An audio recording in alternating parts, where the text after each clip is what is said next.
With the business being what it is today, musicians are required to know more and more and more and more and more and more and more about leading their own careers. But the problem is we don't have one single roof to house all that information, like record contracts and royalty payments and how the industry is supposed to run. We're like tiny gerbils in a paper boat on the edge of Niagara Falls. But if you hit that subscribe button down there with the notification bell, we'll swoop in and save the day like much larger animals on a not paper boat.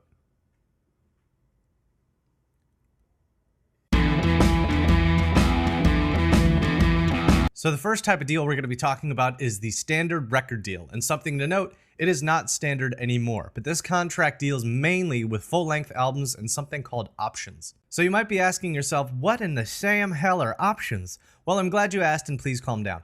See, the record company has the ability, but not necessarily the obligation, to extend your record contract for another couple of albums, and these albums are called options. So you might have a record contract that's 2 albums firm with 2 options. It's also important to note that in this type of deal, the record company is making money solely off of record sales. But right now, they're slowly swimming in a pool of regret for how poorly they handled finances during the actual era of this record contract. They had no choice but to start borrowing against the deals they made, which means they had to fire key members of their organization, making for one shitstorm of a situation. Next, we have the 360 deal. Now, you're going to want to listen to this one because this is the most common record deal out there. In fact, you can pretty much guarantee that 99.99% of the time, if you are signing a record contract, it's going to be a 360 deal. These deals used to be settled in terms of years, so you might have 3 years or 5 years on your contract, but now, just like the last example, they're handled in album cycles.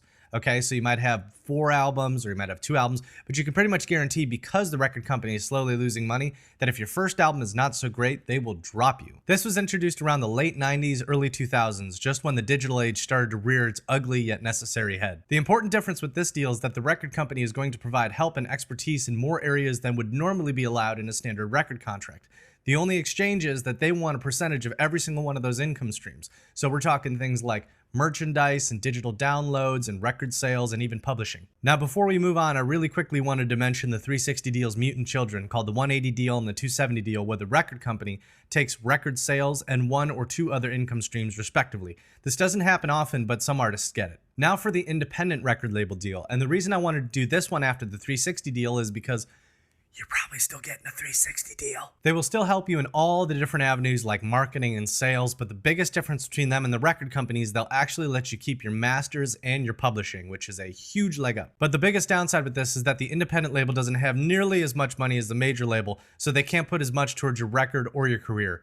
Boo. But I didn't want to end this on a negative note, so let's talk about something positive. Due to the fact that they are a smaller power and there's the absence of any kind of chokehold on your career, the profit split will typically be pretty favorable. It might even be 50-50. Next are production deals. And with production companies, you could think of them like independent labels, but they're really just production companies that get its financing from major labels. Think of this as more like a middleman situation, where the production company is recording and producing your record, while all the other services are handled by the major label that they're owned by. Now onto the smaller negotiations, which are actually pretty common, and here you will definitely feel like a gerbil in a paper boat. I want to split this into 2 deals as it applies to major labels. First, we're going to talk about the demo deal, and then we're going to talk about the development deal. Okay? Demo deals are when you get a small chunk of money between $8,000 and $15,000 to go into the studio and record an EP. That EP is then sent to the marketing team of the major label, and they decide what type of record contract you'll get, if any. The only difference between this and a development deal is that with the development deal, you get a little bit more money, and all of the contract negotiations are handled beforehand.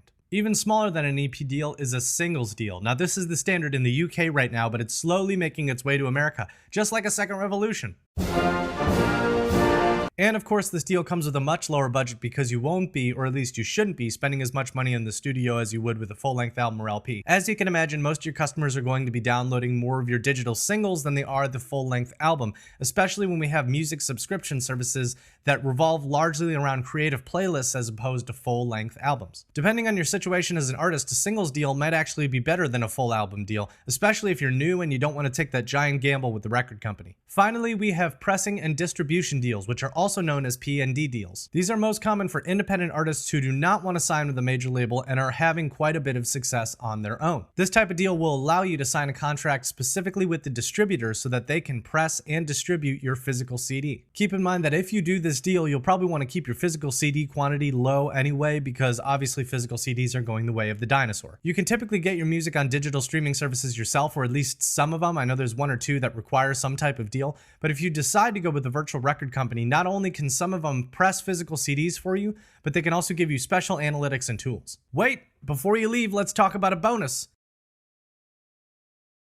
The reason that these didn't make the actual list is because they're technically more like situational partnerships as opposed to standard models for a record deal. Now, if you utilize this strategy, it's probably because you signed an independent record deal, which means that the independent label will do many of your services for you, but they'll license out distribution or marketing to a third party. These third parties can either be owned by major record labels like ADA is owned by Warner, or they could just be major record labels. But the most important part is that they will work within your budget to provide the best services they can without making you gamble all your money away on the dirty, bloody battlefield that is the record industry.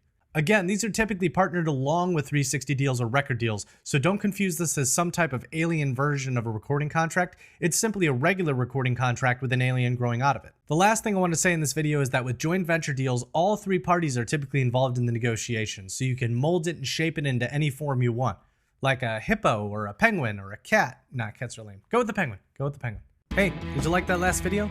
If you did, go ahead and hit the subscribe button down there. Make sure you hit the notification bell along with it to get all the updates. It'll also let the little elves and robots at YouTube know that more people want to see content, which would be pretty great.